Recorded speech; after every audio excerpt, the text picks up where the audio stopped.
This is the story of the greatest war of world history. It's the story of a terrible time, an age when the most wicked evils were perpetrated. 74 million were to die, 5.5 million Germans, 21 million Chinese, 21 million Russians, 6 million Jews, and 3.5 million Japanese. The images of the past send a message through time, a warning from the past, lest we forget.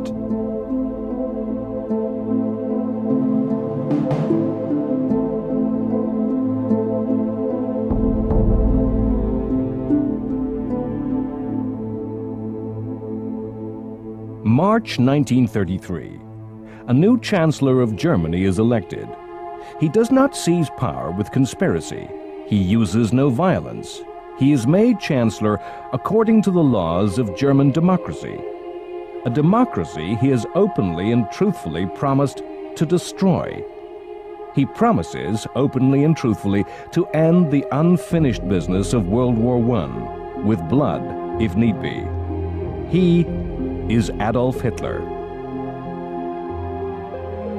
World War II was unfinished business. Without knowledge of the great European War of 1914 to 1918, we cannot comprehend the war that convulsed the world from 39 to 45. Even the fighting that tore across the remotest Pacific islands and the densest Asian jungle cannot be understood. The leaders of the world in 1939 were men shaped by the First World War. Hitler had seen the war at first hand as an infantryman in the trenches of the Western Front. And there were older men who had seen a generation of the young lost, consumed by an industrial war machine. When these men took part in the post-war cult of the war dead, laying wreaths at monuments across the continent, they felt the presence of millions of souls standing behind them. To understand how and why war returned to Europe in 1939 is to understand how and why war came to Europe in 1914, and how and why that conflict ended. The cause of war in 1914 was the simple problem of Germany, of how the then new country of Germany could be accepted as a great power by other, much older powers, France, Russia, and Britain. In a tangle of alliances, a climate of aggressive rivalry between these countries burst into war. World War I ended in a strange anticlimax. It's hard for us to remember that after a massive victory in the East, ending in abject Russian surrender and the conquest of vast lands, Germany itself collapsed to defeat without being invaded. Many Germans believed that their armies had been stabbed in the back, betrayed, not defeated at all. The fighting stopped suddenly in 1918 with the armistice. Armistice is a word that means truce, a temporary halt to fighting. The First World War was supposedly ended by the Versailles Conference and Treaty. A summit of France, Britain, Italy, and America met to decide on a system of security that would guarantee peace in Europe. Lenin's new revolutionary government in the Soviet Union was not invited. Germany was summoned only to sign the resulting treaty. The French demanded that the treaty formally blame Germany for starting the war.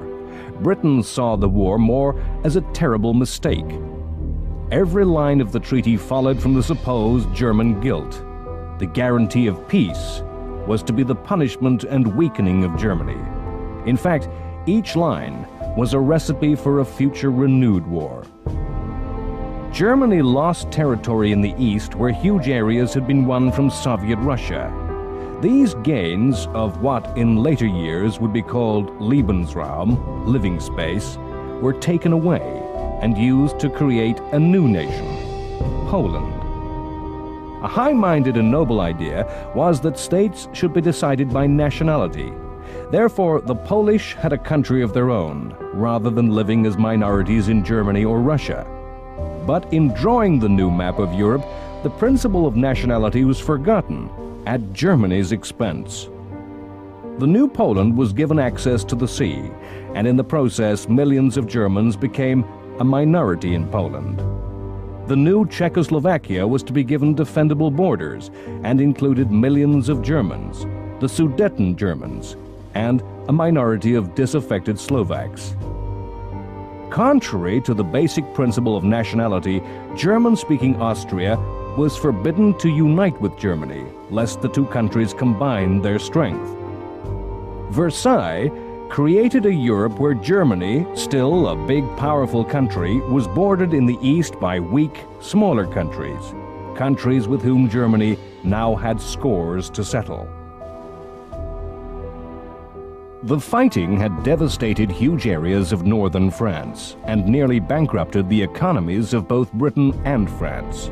The Versailles settlement insisted that Germany pay reparations. Huge sums were to be paid to pay off the debts of France and Britain, repaying money loaned by America. The sums were unimaginably large, crippling the German economy. Versailles imposed military humiliation upon Germany, insisting the Rhineland, that area of Germany adjacent to France, be demilitarized. The German army, the largest in Europe, was to be cut to 100,000, not enough to defend Germany, let alone start a war. The army was to have no modern weapons, tanks or aircraft that had revolutionized World War I. The German Navy was to have no U-boats.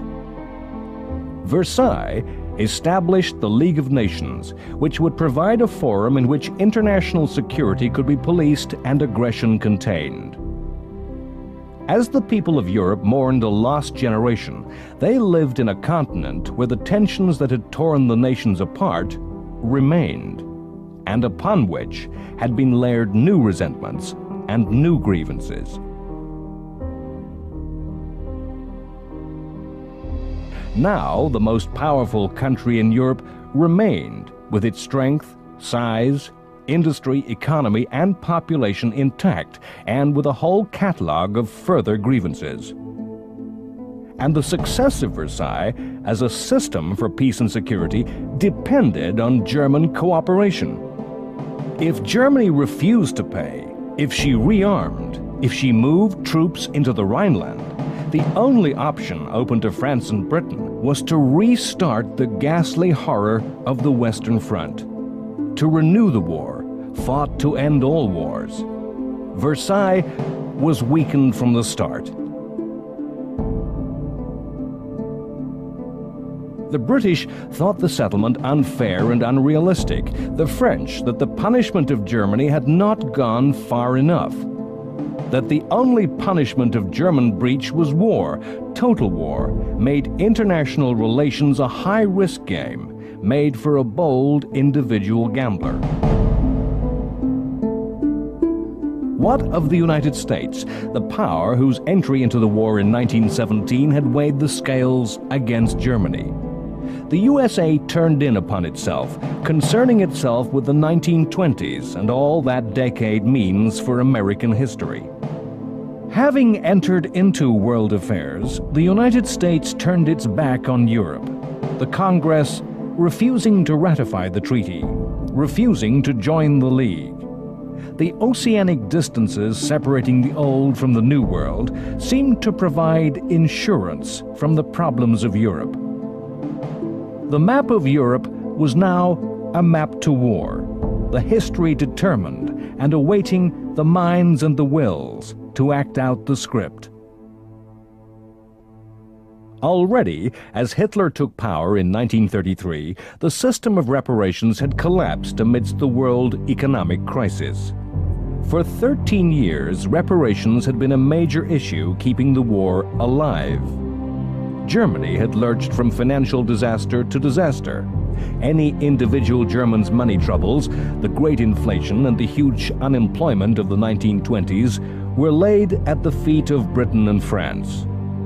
The Germans felt robbed, the French swindled, but the Germans were trying not to pay.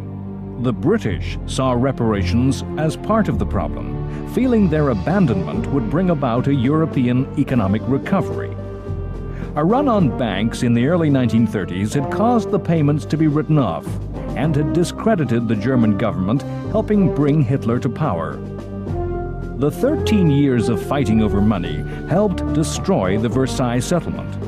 Britain came to regard everything the French said about Germany as bad sense, the French to feel disillusioned. The story of the interwar years is complicated, and it's just too easy to see a plot by Hitler, some system at work. Hitler was a dreamer of great schemes, but whether events followed his plan is debatable. Plans and systems are imposed by history on events which are random, on the actions of individuals that are spontaneous and improvised. Plans may exist, dreams may be dreamt, but the gap between idea and reality is large. Hitler presented the German people with one big idea: the destruction of what he called the Slave Treaty of Versailles, and to once more make Germany a power. Hitler's policy from taking power in 1933 was a succession of acts, each a line-by-line deletion of Versailles. One of the great paradoxes of Hitler, one of the many ways in which other political leaders and the ordinary voter in all countries misread Hitler and Nazism, was in believing that Hitler was like every other politician, capable of saying anything out of office, but doing something very different when in real power. Hitler was a politician of action and did just what he said he would do. He promised to abandon democracy. He claimed it the enemy of strong leadership, and at the first opportunity proceeded to set about that very destruction. 1 month after Hitler took office, the German parliament, the Reichstag, burnt to the ground. It was arson. The attack upon the center of German democracy is shrouded in conspiracy. The controversy is central to the history of Nazi Germany. The Nazis blamed communists and claimed the arson was the prelude to a communist coup, a plot to establish a Soviet Germany. Indeed, in the polarized and extreme politics of Germany at that time, that was the goal of the Nazis' Bolshevik enemies.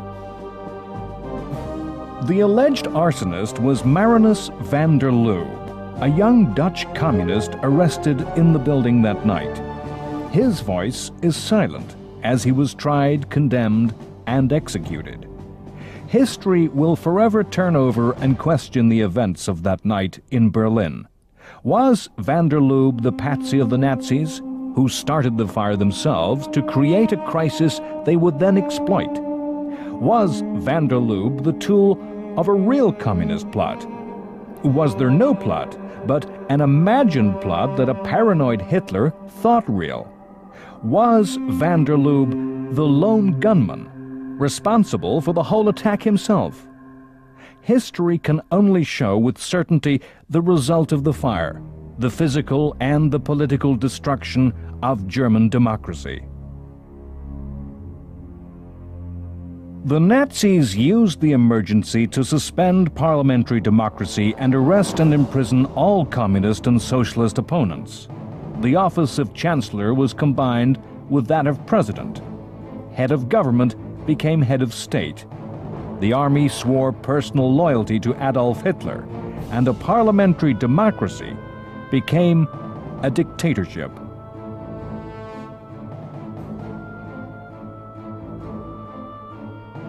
Vague and fanciful ideas of Jewish responsibility for the war, which seemed eccentric when the Nazis were an opposition party, were turned into real action.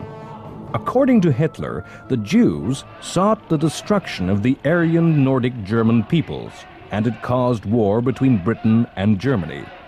Hitler believed the Jews were using Slav people via Soviet communism to threaten the German race. The result was persecution of Jewish people and businesses, both formal and informal, that spread to all parts of German society.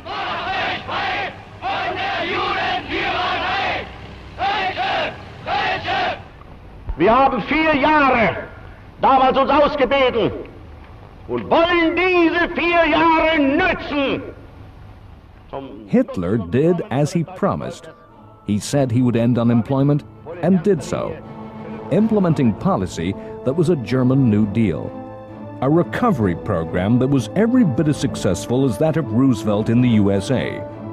Money was pumped into the economy through vast public works, directly and indirectly creating jobs, raising the level of demand and productivity throughout Germany.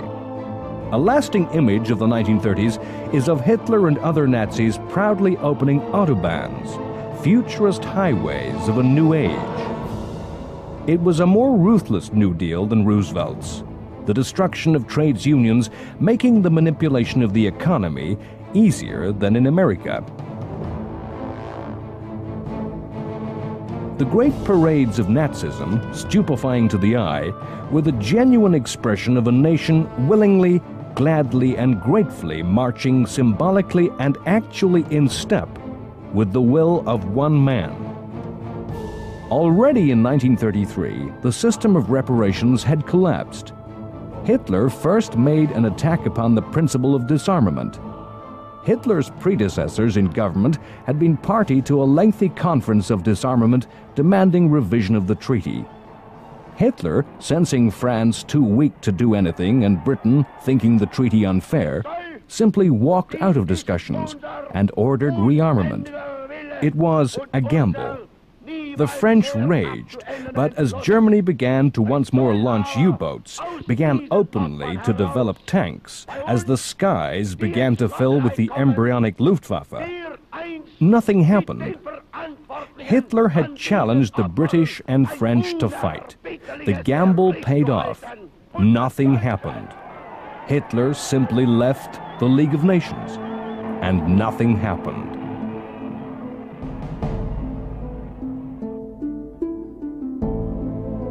In March 1935, Germany reclaimed the Saarland. Yet another chapter of Versailles and the post-war settlement unraveled. The Saar was a small but economically important area of Germany adjacent to the French border and was seized by France at the end of World War I.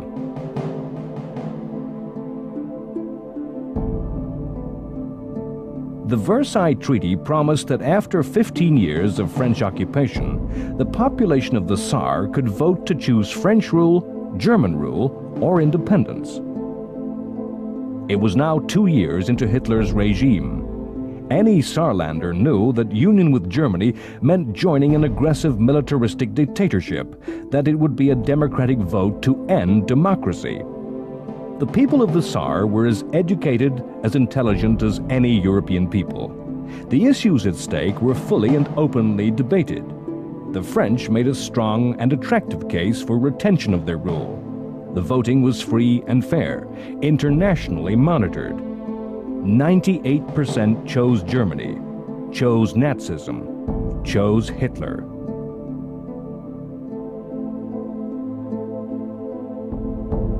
Each and every European of those times played a greater or lesser part in the coming of war. If the leading player on the stage of Europe was Hitler, the supporting character was Italian dictator Benito Mussolini.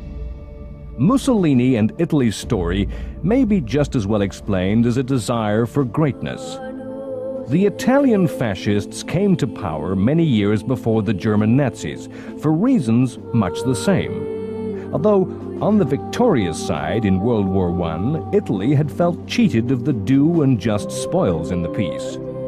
Mussolini created fascism as a dynamic politics of the future and had abolished democracy. Nazism had borrowed many basic political and visual ideas from fascism. The central difference between the two leaders was the relationship each had between actions and words. Mussolini boasted and bragged, talked of power, but in reality, Italy was a weak country without the inherent strength, the wealth, resources, and the industry to back up proud words. Mussolini felt himself the creator of fascism and senior to Hitler. In later years, Mussolini, confronted with Hitler's successes, was impelled to somehow put his boasts into action. These policies of vanity and envy would desperately weaken the strategy of the Italian-German alliance. In 1935, Italy invaded the African country of Abyssinia, modern-day Ethiopia, and the only African state until then independent, a feudal monarchy ruled by a god-king, Haile Selassie. The two countries had fought in the 19th century, when Italy had been defeated by an African army. Mussolini wanted revenge. Abyssinia had plans of imperial expansion of its own, conflicting with Italian interests spreading from Somalia. Why did Mussolini send his forces into battle when he did? It was not as if the dictator needed a war to distract the Italian population from internal Italian affairs. Mussolini was secure in power and enjoyed the approval of the Italian people.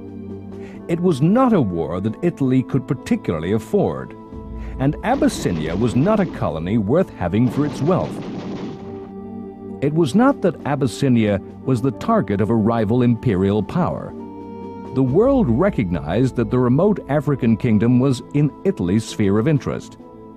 There is probably no simpler answer than the vanity of Benito Mussolini. Thus did one man's ego determine the fate of a nation. How is the invasion of Abyssinia, a faraway country of which Europeans knew little, a step on the path to war? The answer is in the damage the Abyssinian affair wrought upon the League of Nations. Abyssinia was a member of the League. Selassie made a dignified appeal for help. The League debated action and imposed limited economic sanctions, but stopped short of the one sanction which even in the 1930s was the most damaging, the cutting of oil supplies to Italy. Before any further action could be taken, the League was presented with the fait accompli of an Italian victory. Mussolini proclaimed the Italian king, the new emperor of Abyssinia. Hitler watched these events at a distance. Germany, although not a member of the League, scrupulously observed the sanctions against the Italians. Hitler watched the inability to act, to agree action against aggression, and decided on his next move: the reoccupation of the Rhineland. The Treaty of Versailles forbade Germany from placing troops opposite the French border. On March 7, 1936, Hitler ordered his army to cross the Rhine. It was a gamble. Had France decided to go to war, Germany had not yet built up its strength to have any chance of resisting invasion. It was a gamble Hitler won. France would not start a war alone. The British public would not countenance military action. The British did not think in terms of giving in to Hitler, rather that the Germans were simply justified retaking full control of their own territory. The reoccupation of the Rhineland has been described as the real end of World War I and its aftermath. After this time, Germany ceased to right the wrongs of Versailles and moved to aggressive expansion. From the perspective of generations later, it's hard to realize the novelty of Hitler's tactics in the international politics of the 1930s. The whole ethos after World War I was disarmament and arms control, a world where politicians hid their strength, said they had less guns, tanks, and aircraft, where nations hid the fact that they were building larger ships. In 1934, in the British Parliament, there had been angry exchanges between Prime Minister Baldwin and maverick backbencher Winston Churchill over the true size of the German Air Force. Churchill wildly and wrongly claimed that the Germans had a secret air force already many times stronger than the RAF. Hitler turned this world upside down and claimed a greater strength than he had. In a paranoid climate of alleged secret forces, nobody ever suspected a country would overstate its strength.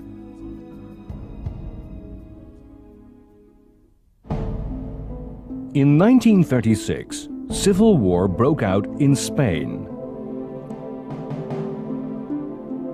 In 1931, Spain, an old-fashioned, traditional country, had become a republic, and a process of change and reform begun. Conservative Spain was alarmed by the changes, and in 1936 the election of a government of communists and socialists caused elements of the army to break out in open rebellion.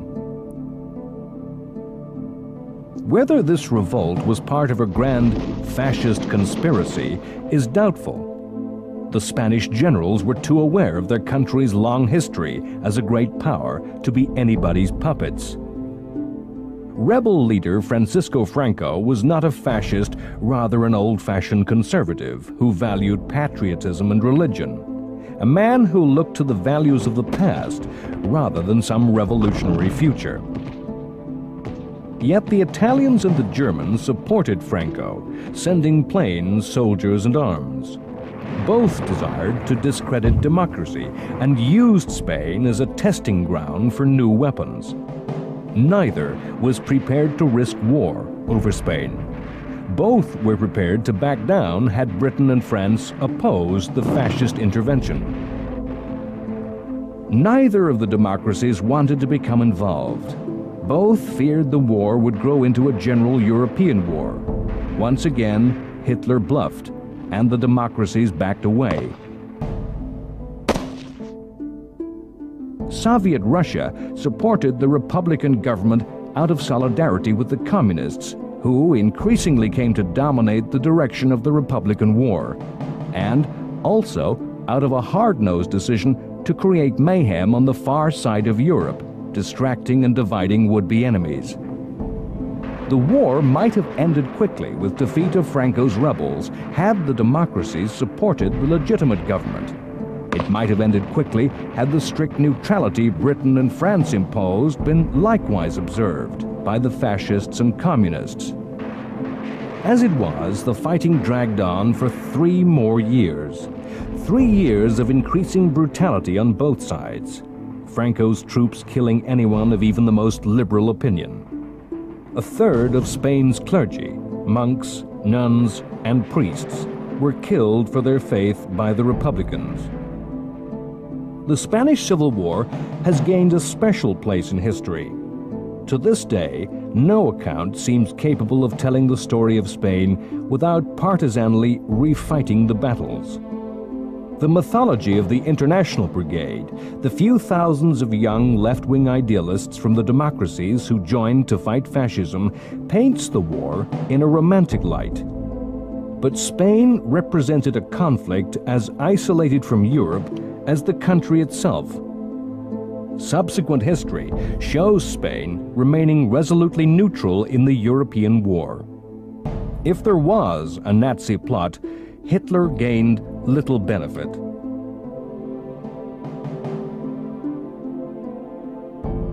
Some of those young men who fought for the Republican cause were from the United States.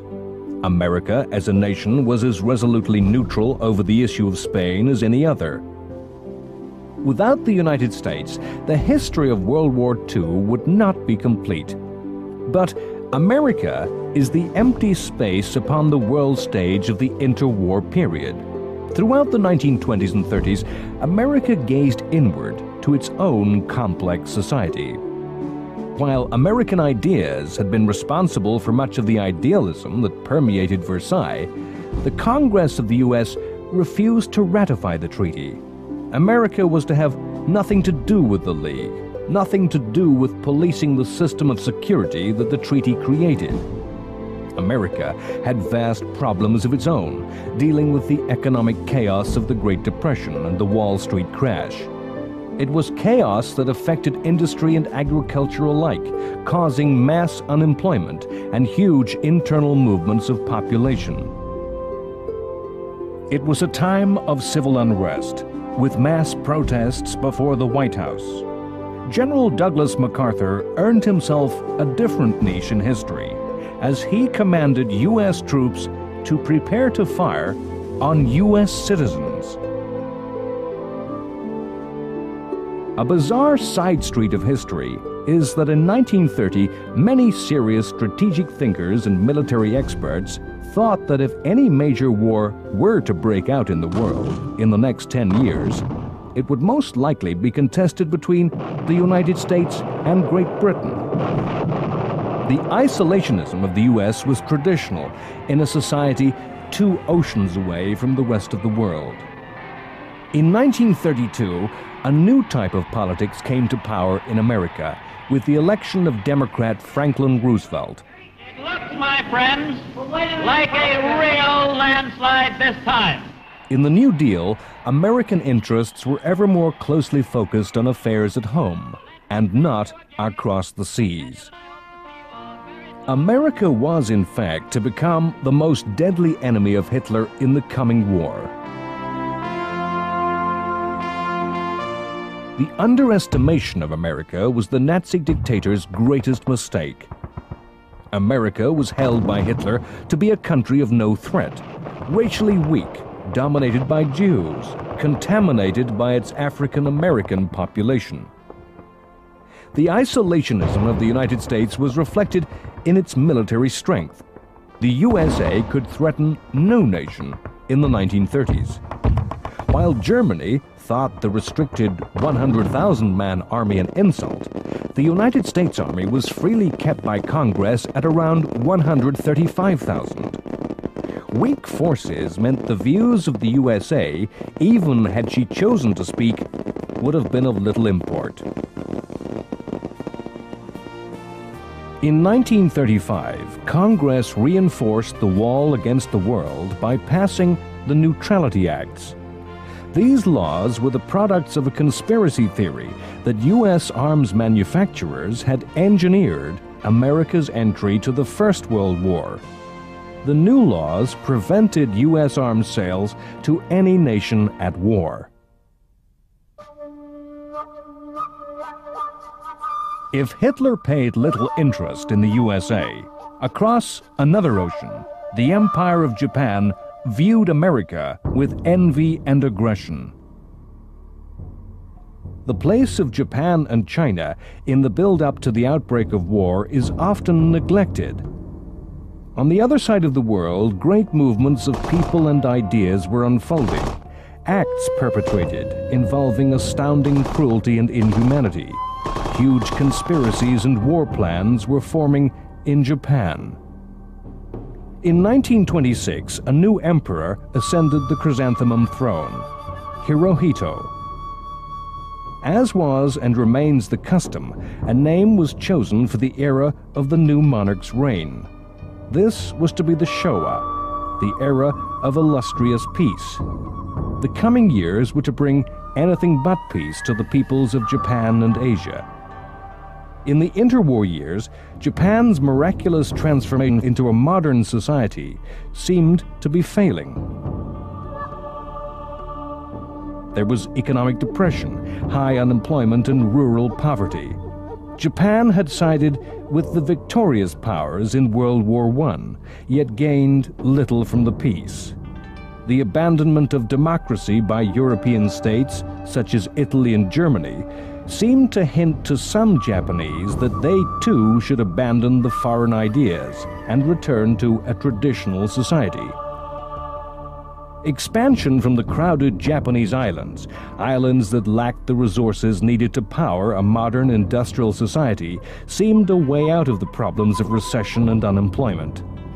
Japan eyed China covetously, resenting European powers exploiting the wealth of the region. Japan came to be allied with the fascist powers, but was not a fascist country. Economic need and greed were integrated with a traditional mythology to create a unique worldview. Japanese society at all levels between the wars became permeated with an ideology of Japanese racial superiority. the God Emperor giving the Japanese race a distinction over other peoples who had lost their link with the divine.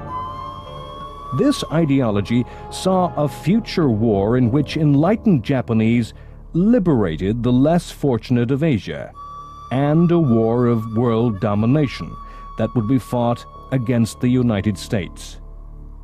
As a developed industrial country, Japan shared in the industrialized nation's exploitation of China. Various treaties had allowed these countries concessions of territory inside China, with the right to station troops. The British territory of Hong Kong was the model. From this presence, Japan planned to expand. In 1931, Japan had faked an attack by Chinese troops upon Japanese forces in Manchuria. In retaliation, the Army of Japan invaded and conquered the Chinese province, renaming it Manchukuo, and installing a puppet government headed by the last emperor of China, Puyi. With this vindication of their aggressive expansionist policy, the military gained more power, becoming the dominant force of Japanese policy. The invasion of Manchuria is a major landmark on the timeline to war. It was the first blow in the death of 1,000 cuts that was inflicted upon the League of Nations.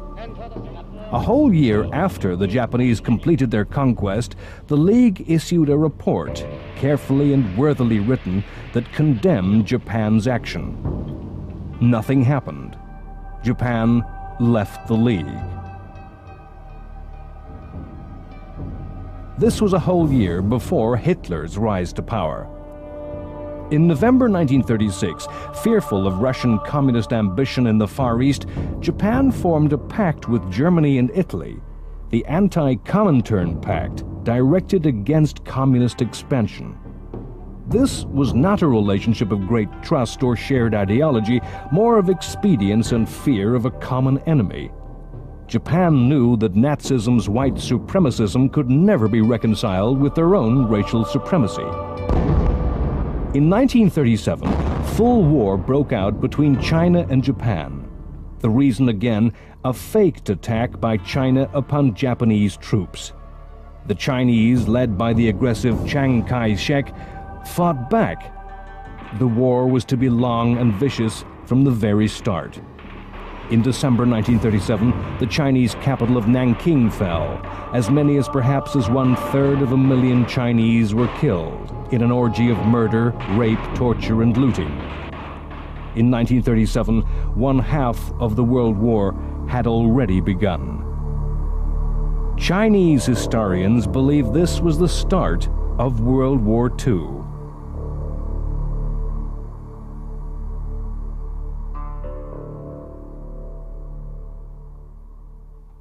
Stalin's Russia seemed the exception in a Europe full of states that had some grievance at the end of World War I.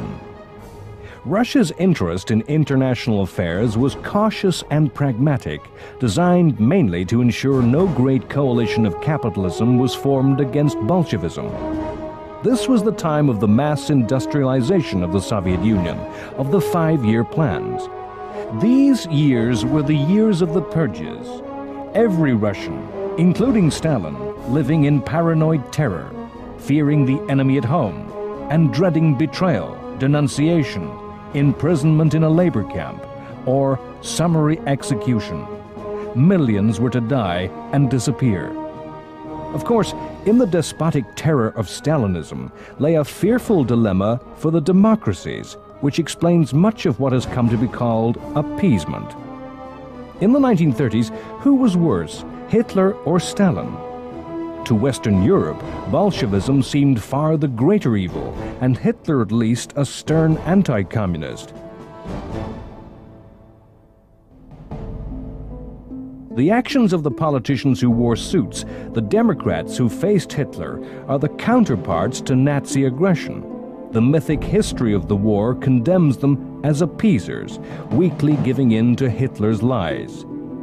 The truth, though, is more complex. As soon as the Versailles Treaty was agreed, because the victorious powers had no sanction other than renewed war, negotiation, concession, compromise, appeasement became the way of dealing with problems. At the start of the 1930s, British policy was in the hands of James Ramsay MacDonald, Britain's first socialist prime minister and a man who had been an active pacifist in the First World War. MacDonald believed Germany had fair grievances that deserved redress. His successor from 1932 was Stanley Baldwin, a placid, uncharismatic man who refused to be panicked by Hitler's aggression and thought the French hysterical and paranoid. If British policy was determined by men who thought Germany deserved better treatment and who refused to get upset by Hitler, French policy was determined by more complex emotions. The French felt aggrieved and threatened by Germany, yet were paralyzed by a cynical defeatism that prevented a positive action against Nazism. They refused to act without British help, convinced war was coming but that nothing positive could be done. Their view of the world came to be expressed in spectacular physical form. The French were to devote incredible sums of money in the second half of the 1930s to the construction of the Maginot Line. Named after the French war minister who conceived the plan, the line was a complex of futuristic fortifications. The line ran from Switzerland to the Luxembourg and Belgian border and was designed to deter German attack. The great weakness of the line was that it did not extend across all France's western border. It was thought impolitic to extend the forts against the Belgians, a friendly and neutral country. Nearly 500,000 French troops inhabited underground cities of war, manning huge ammunition stores, deep armored bunkers with underground roads and railways. The rigidity of the Maginot Line reflected the French strategic mind. People who gaze into the future too often only see their past, and France could not imagine a future war which did not begin with a German attack in the West upon France. While building its wall in the West, France made defensive alliances in the East. But with what states did France make these defensive alliances? Czechoslovakia and Poland. Small countries, weak countries, countries that had scores with whom Hitler had grievance, countries that had German minorities, had German territory. Poland was notoriously unstable and aggressive, with delusions of great power and status. These alliances would be more likely to drag France into a war as deter Germany. Not all politicians in the democracies were appeasers. In Great Britain, Winston Churchill constantly warned that Nazism would in the end bring a huge war. In Churchill's story, once again, the history and mythology of the war grind past each other. In the 1930s, Churchill was thought a dangerous eccentric, who, by his constant calls for more arms, was likely to bring about war. Churchill already had a long history in British politics and not a history covered in glory. As a cabinet minister in World War I, he was forced to resign over disastrously conceived campaigns which had cost thousands of lives. As peacetime chancellor, finance minister, he had been forced to resign over catastrophic mishandling of the economy, causing economic chaos. Churchill was, in many ways, hopelessly out of step in the 1930s, a die-hard conservative with a mind closed to new ideas. Churchill was trusted by almost no one, thought an unprincipled man, a politician who had changed parties cynically for personal gain. That history has vindicated Churchill makes it hard for us to realize that 1930s Britain feared him and saw the pragmatic common sense of the British government prepared to deal with Hitler as the right way forward. In May 1937, Neville Chamberlain became British Prime Minister. Chamberlain has a sad place in the history of the war.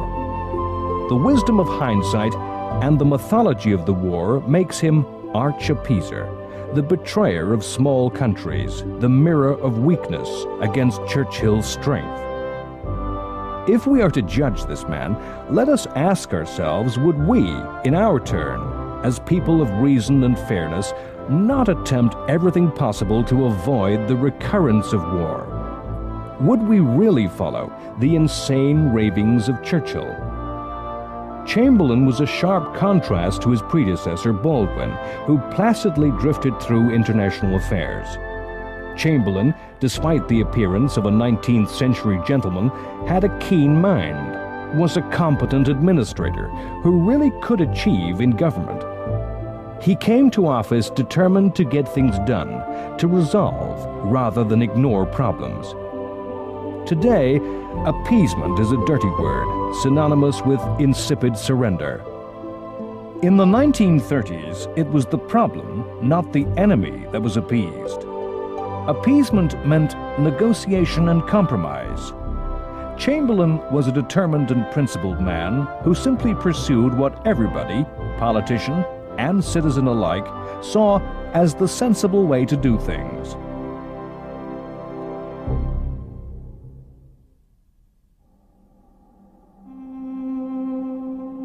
Some historians see the German annexation of Austria in 1938 as the start of the countdown to World War II, all previous events being the undoing of the punishments laid upon Germany at Versailles.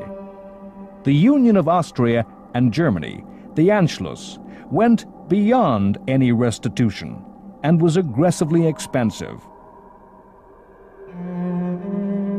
Nazism believed all German people should be members of the same state, and Hitler himself had been born Austrian. The Anschluss would increase Germany's base of population and industrial strength, making further expansion possible. It would be the first move in pushing Germany's frontier to the east, which Hitler believed Germany's destiny.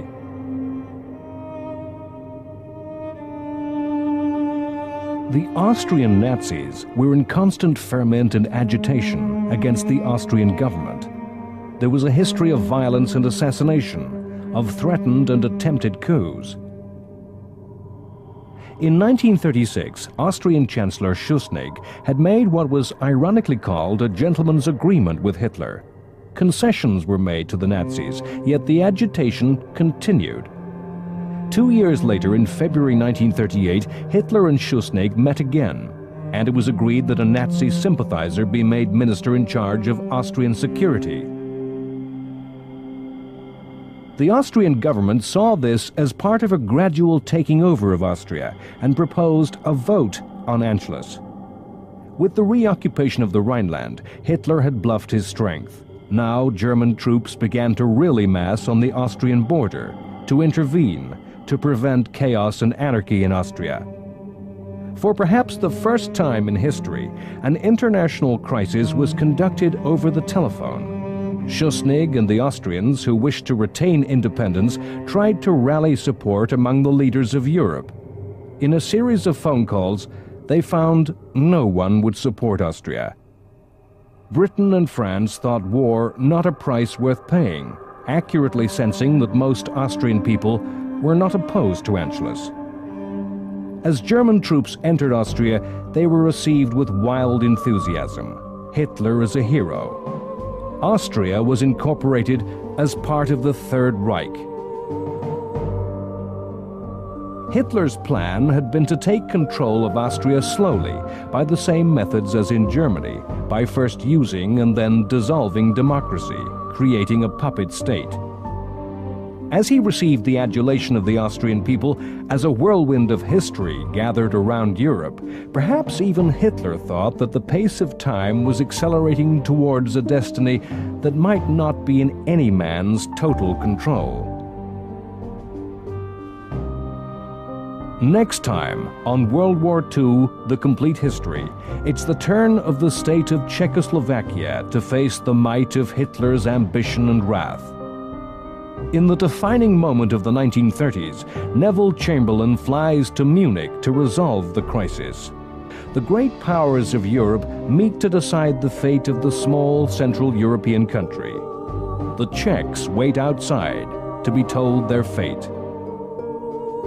Events that history judged as betrayal, as the definitive appeasement, are lauded by the peoples of the world.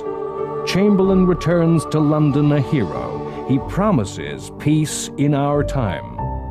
Too soon, the climate of ecstatic relief and joy dissolves, as it's realized that Hitler will not keep his word. A grim realism seizes Europe as Britain and France begin to rearm. The Eastern ambition and hunger of Hitler grows as his gaze falls upon the remainder of Czech lands.